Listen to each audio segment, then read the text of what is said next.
Buenos días. Vamos a ver hoy el tema referido al consentimiento informado. Vamos a ver pequeñas variaciones, lo específico. En esta ocasión, lo referido a toda relación clínica. Este es un concepto, un aspecto que tenemos que revisar cada día más, porque tanto desde el punto de vista ético como desde el punto de vista legal ya es una exigencia. Cuando nos referimos al consentimiento informado, nos estamos refiriendo precisamente a lo que es la aplicación del principio de autonomía, en este caso específico en nuestras prácticas clínicas, y que la norma moral se refiere a no coartar la libertad de las personas. Como ya les he mencionado anteriormente, esto es algo que ya está en los diferentes eh, normativas, reglamentos, leyes que regulan la actuación de todos los profesionales de la salud.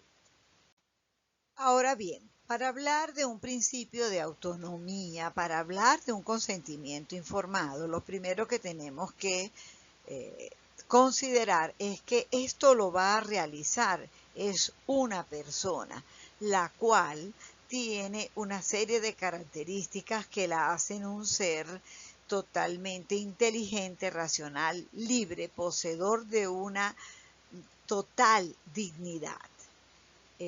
Precisamente este mismo hecho de ser inteligente, racional, es el que le da la capacidad para cuestionar, para investigar, para explorar, para tomar decisiones. Todo hombre es persona y como tal es un ente moral y libre.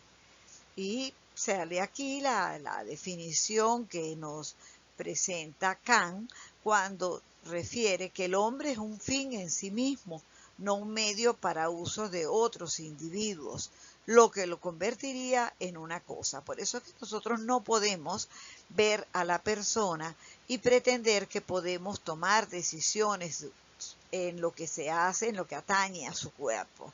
Entonces, esto es un hecho, digamos, fundamental del cual tenemos que partir para poder hablar del consentimiento informado. Hablando de la autonomía de la persona, esta es la condición de ser autodeterminante, es decir, realizar las propias escogencias, tomar decisiones en función de las razones de cada persona. Igualmente, puede ser, sobre este tema podemos hablar que es proceder en forma coordinada con otros profesionales del área. Particularmente dentro de las áreas clínicas, comparten acciones diferentes profesiones, cada uno con un campo específico, pero todos con un mismo fin, que es ayudar al paciente. Entonces, ahí hay que jugar una relación muy armoniosa, de tal manera que cada uno como profesión cumpla con su función, pero siempre teniendo muy claro cuál es el objetivo básico de la actuación de nuestro desempeño, el cual indudablemente es a la persona, a la familia, a la comunidad a la cual estamos atendiendo, considerando entonces que esta persona, familia o comunidad tienen derecho y capacidad para decidir. Así entramos en lo que es la definición del consentimiento informado, que según Sánchez, médico o filósofo español, que lo define como la aceptación de una intervención por parte del paciente en forma libre, voluntaria y consciente, después que el profesional de la salud le haya informado de la naturaleza de la intervención con sus riesgos y beneficios, así como de las alternativas posibles con sus respectivos riesgos y beneficios.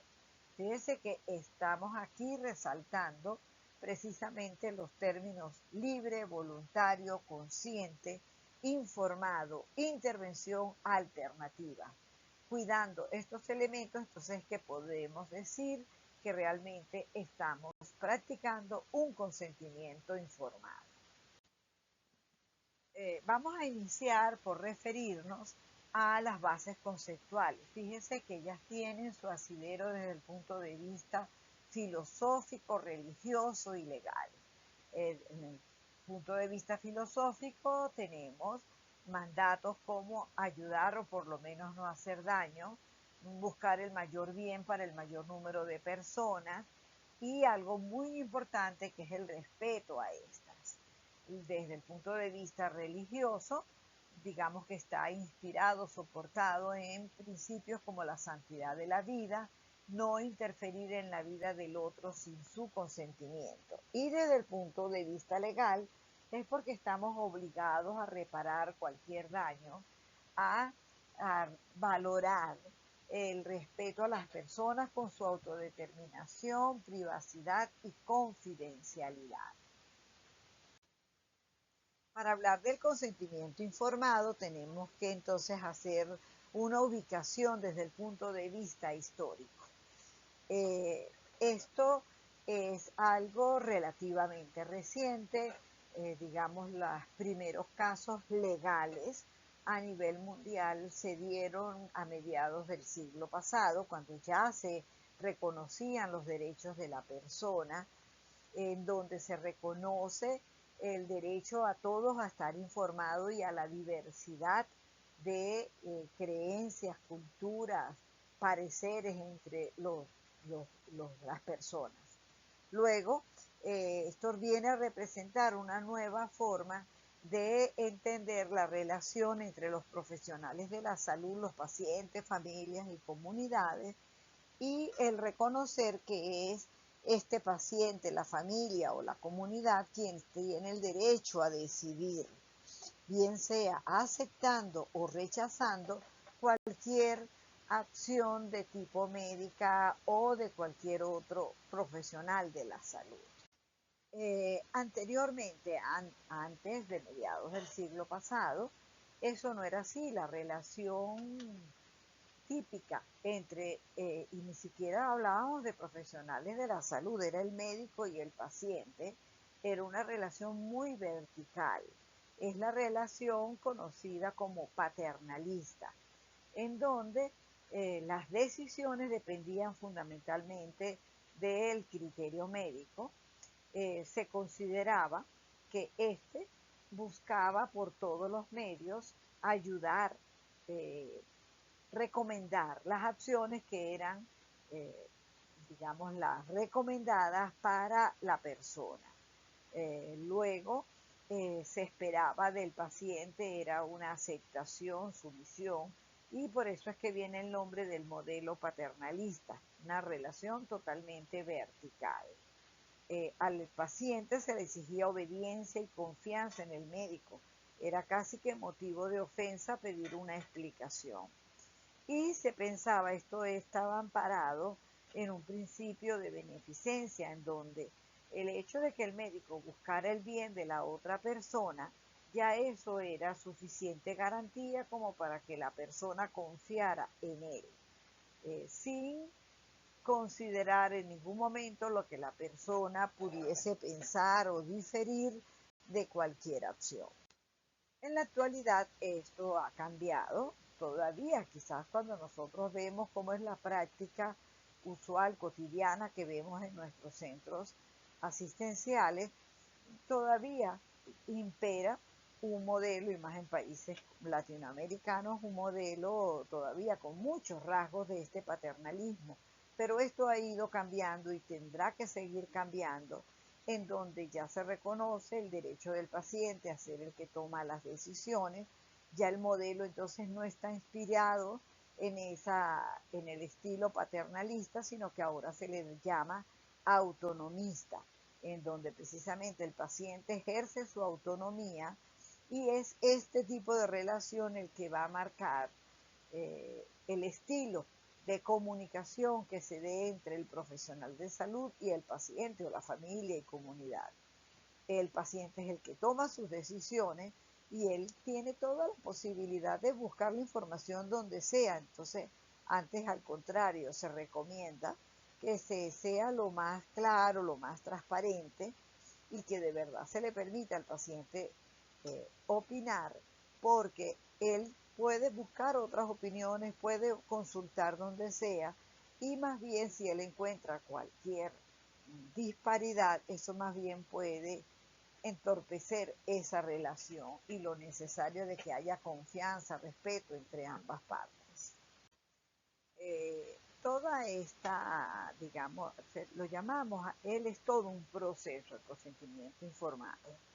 Este proceso ha ido cobrando cada vez más presencia dentro del área clínica.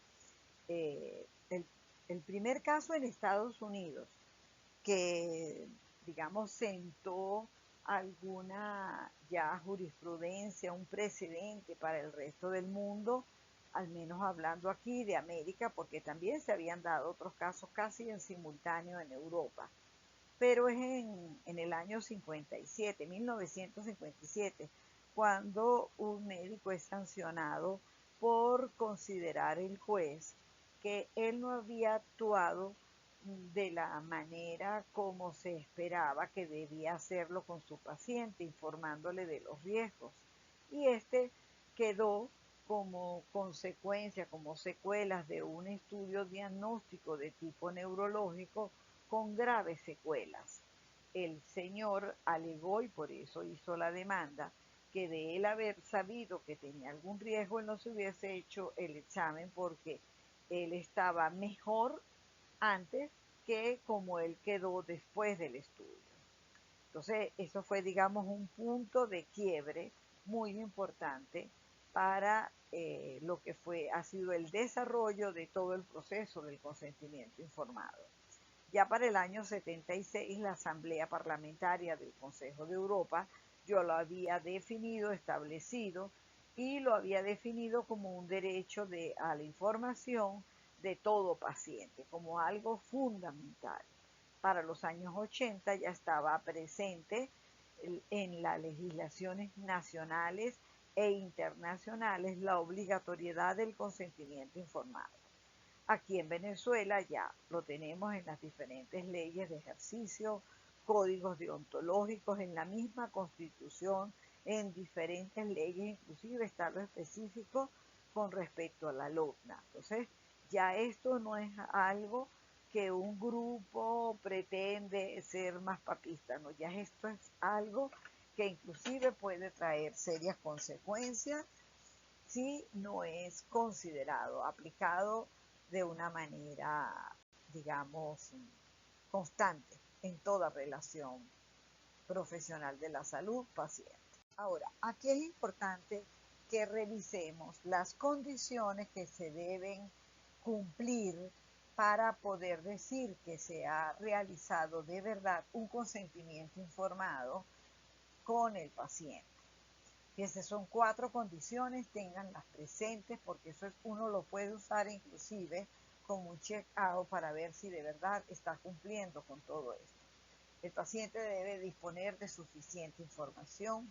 Debemos verificar, comprobar que la persona haya comprendido la información que se le ha suministrado, que la persona cuando tome la decisión realmente se encuentre libre para decidir. Y por último, como cuarta condición, la persona debe ser competente para poder tomar las decisiones. Ahora, vamos a ver cada una de estas condiciones a qué se refiere. Cuando hablamos de información suficiente, es que tiene que haber una descripción detallada de lo que se va a hacer, cuál es el propósito, cuáles son los posibles riesgos, molestias que va a ocasionar, pero también los beneficios, inclusive con probabilidades. A veces uno puede estar discutiendo, bueno, se hace un procedimiento, se hace otro. ¿Qué me dice la estadística? ¿Qué es lo que va, lo que me otorga una mayor probabilidades de beneficio? Así debe de manejarse la información. Presentarles las diferentes alternativas. Hablarles si es necesario del curso espontáneo de la enfermedad si no se realiza la situación que se va a hacer. Fíjense que hasta un paciente que vamos a bañar y él no quiera, uno tiene que plantearle, bueno, mire, estos son los beneficios, qué pasa si no se baña. Esa información de tal manera que cuando él decida, tenga elementos para poder precisamente decidir si es una cosa o la otra. Y luego podemos dar nuestras opiniones y recomendaciones. Pero es bien importante que haya una descripción detallada, lo de las molestias, los riesgos y los beneficios. La otra condición, la segunda, es que nosotros garanticemos que la persona comprendió la información que se le ha suministrado. Por eso es que tenemos que adecuar muy bien nuestra información a la capacidad de la persona para comprender. Por eso se evitan tecnicismos, tratamos de usar un lenguaje asequible, se le invita para comprobar, una de las técnicas para comprobar que la persona ha comprendido es invitarlo a hacer preguntas, es decirle, por favor, repítame qué fue lo que usted comprendió de todo lo que le dije, y de esa manera podemos ver si realmente la persona comprendió. El objetivo, ¿cuál es nuestra meta? Tener que la persona tenga una idea bastante cercana a la realidad de lo que tiene, de lo que se le va a hacer. Claro está, siempre cada profesión va a dar la información que le corresponde a su profesión. Diagnóstico, pronóstico, eso le corresponde al médico. ¿Qué información vamos a dar nosotros, los profesionales de enfermería? Aquellas acciones que vamos a realizar, acciones de cuidado que vamos a realizar con la persona. Pero aunque sean de cuidado, tiene derecho a decir si acepta o no determinadas acciones que le vayamos a practicar. La tercera condición es que la persona realmente sea libre a la hora de decidir. Por eso, porque estaríamos respetando precisamente su voluntad de decisión, y por ello no podemos hacer ningún tipo de influencias que puedan presionar a la persona en su respuesta. Ahora, vamos a ver las formas que podemos influir una decisión. Bueno, un ejemplo están las maneras como la persuasión, la manipulación y la coacción. La persuasión, desde el punto de vista ético, es aceptado, porque es presentarle a la persona los argumentos razonables como para decidir. Eso se da mucho cuando dice, ¿usted qué haría? Bueno, yo, y en eso ser muy honesto, yo haría tal cosa por esto y por esto. Pero tenemos que evitar cualquier forma de manipulación o de coacción. ¿Cómo se manipula? Falseando, desfigurando, ocultando información. Evitar la manipulación psicológica, modificar selectivamente las características o atractivos. Yo siempre aquí comento el caso de una compañera que se iba a operar de unos juanetes y el médico nunca le comentó lo doloroso que era el proceso, y cuando ella va y le dice, usted nunca me dijo, la respuesta del médico fue, si yo le digo, usted no se opera. Entonces no, ella tenía derecho a saber que eso era molesto, y bueno, como dicen, si ella quería hacerse eso, lo asume, pero no es que no te lo dije porque si no tú no lo vas a hacer. Y lo de la coacción, que es algo mucho más, digamos, eh, señalado como inadecuado, que es cuando a la persona se le amenaza, dice, usted firma o se va. Cuando, si usted no está de acuerdo, entonces no venga después. Esas son maneras de coaccionar. Otra forma, un ejemplo de lo anterior, lo correspondiente a la manipulación psicológica, un ejemplo es, ¿y usted no cree en mí? O sea, claro, no, bueno, la persona puede dudar, y eso tenemos que aceptarlo, reconocerlo. La cuarta condición es verificar la capacidad de decidir que tiene la persona. Es por eso que tenemos que evaluar la actitud que tiene la persona para darse cuenta de su propia situación y de las expectativas razonables, la actitud que tiene la persona para comprender la información relevante, la actitud para deliberar y la capacidad para comunicarse. Fíjese, puede ser que cuando uno va a dar una información, si es una mala noticia, no necesariamente la persona, aunque uno le suministre información, va a estar en capacidad de comprender, porque a lo mejor en ese momento está en el choque emocional de haber recibido una mala noticia. Entonces eso bloquea, limita su capacidad para comprender. Por otro lado, mientras no comprenda, no va a poder discutir y dialogar sobre las implicaciones de lo que se le está hablando. Entonces, o si una persona es muda, bueno, tenemos que garantizar por cualquier mecanismo que verifiquemos que realmente la persona nos comprendió. Y para esto tenemos que estar preparados. Ahora bien, cuando se habla de la capacidad para comprender, aquí hay muchas controversias. Desde ya cada vez digamos, el peso que tenía el parámetro del coeficiente intelectual, eso es algo que se ha ido cuestionando, porque hay muchos elementos que pueden intervenir para que una persona logre desarrollar muchas de sus capacidades. Ese es un elemento, pero también hay otros elementos que hay que considerar. En eso los especialistas son fundamentalmente los psicólogos. Pero por otro lado, una de las situaciones que es importante tener en cuenta es que una persona puede tener una incapacidad en un momento, pero no necesariamente esta la hace incapaz para tomar cualquier otra decisión. Entonces, hay que estar comprobando, cuando se habla de capacidad, ¿tiene capacidad para qué? ¿Es permanente o es temporal? Entonces, y de esa manera realmente garantizar que la persona pueda ejercer su libertad de tomar decisiones. Esto es particularmente serio cuando estamos con patologías de tipo psiquiátrica, porque ya inclusive hay una estigmatización, ya hay una, una, una minusvalía, una visión de minusvalía, y que inclusive se desconoce eh, en la relación que esta persona, eh, cuando ya está atendida, cuando ya está controlada, puede perfectamente participar, opinar en la información o en lo que se le va a estar realizando.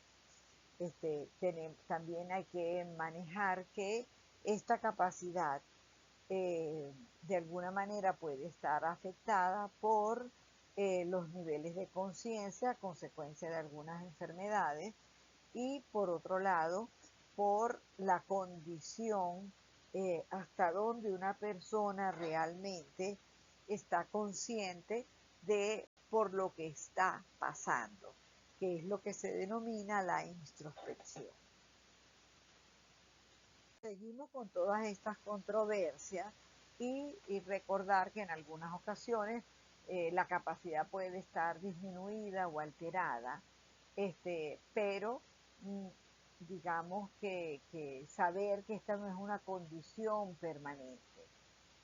Claro, depende del tipo de patología, de la respuesta a ciertos tratamientos, etcétera, pero es importante que nosotros no arranquemos ya definiendo o declarando una incompetencia.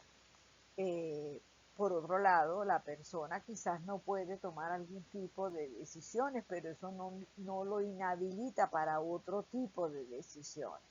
Entonces, hay que estar con esto muy presente por las responsabilidades tanto éticas y jurídicas que el no considerar estos aspectos puede traer.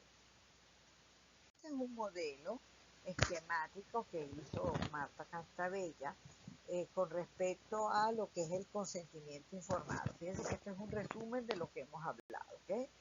La decisión puede ser de aprobación o de rechazo. Ambas opciones son válidas.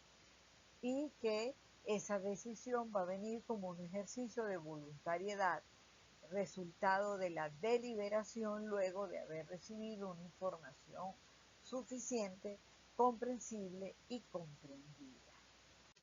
Ahora bien, como todo en el área de la salud, nada es absoluto, existen excepciones. En una urgencia, usted le llega a un paciente con paro y no es que le va a preguntar, ¿usted quiere que lo reanime o no? No, o sea, eso ya tiene unas pautas muy claras. El paciente, si usted no conoce qué fue lo que determinó esa situación, usted le debe dar el beneficio al paciente y abordarlo. Ya después habrá, si, digamos, cómo corregir cualquier situación. También está lo que se denomina el privilegio terapéutico del médico. Puede ser que en un momento dado el médico diga, no, este paciente no puede recibir esta información, pero él tiene que estar consciente que esto es un proceso gradual. Lo que no le diga ahora, él tiene que ir procurando cómo va a ir suministrando la información para que realmente la persona pueda ejercer su autonomía. También están los casos de la renuncia expresa del paciente. Yo no quiero saber. Ah, muy bien, pero el hecho que diga hoy yo no quiero saber, no es que esto va a ser ya por siempre y que no hay oportunidad de cambiar, ¿no? Una persona puede decir en un momento dado no quiere saber, pero después, sí, este, preguntar y a lo mejor hasta decidir en contra de lo que inicialmente había aceptado. Cuando son tratamientos exigidos por la ley, un ejemplo, con lo del COVID, como ha pasado con otras enfermedades como el cólera, en donde con la misma tuberculosis, que el paciente tiene que meterse dentro de la exigencia y ahí no se le pide opinión. Y eso amparado en un principio de justicia, es decir, que prevalece el bien de la mayoría. Y luego están las situaciones que se dan en mitad de algún acto y que surge la posibilidad de corregir una alteración inesperada en el seno de otra intervención programada. Este es el caso específico de la intervención quirúrgica. Puede ser que el cirujano abra cualquier, digamos, cavidad o sí, y de repente se encuentre con algo distinto a lo que él esperaba encontrar. Bueno, en ese caso, según lo que la lógica le indique, lo que la misma profesión le ha enseñado, verá si él puede actuar sin esperar el consentimiento informado. En esto hay casos, por lo menos con cáncer, hay casos muy específicos en donde hay que tomar decisiones rápidamente. Y ya para finalizar, el consentimiento será tanto más necesario cuanto menos urgente y más experimental sea el tratamiento. Eso eh, de que no le voy a decir porque eh, esto es lo mejor, no. Y ojo con eh, que de repente haya habido tiempo, un ejemplo, una intervención quirúrgica electiva. No puede ser que la persona no sepa qué es lo que se le va a hacer y lo que viene el después. Fíjense que en esto es muy importante que nosotros como profesionales de enfermería siempre verifiquemos que este aspecto esté realmente cumpliéndose. Y luego esta frase que por favor tenganla presente, los formularios escritos del consentimiento que están dentro de la historia clínica en el reverso de la primera página, eso no es ningún consentimiento, porque ahí no hay información, ahí no hay nada. Eso es una carta en blanco firmada, pero eso no tiene ninguna validez ni logra salvar a ningún profesional por no haber aplicado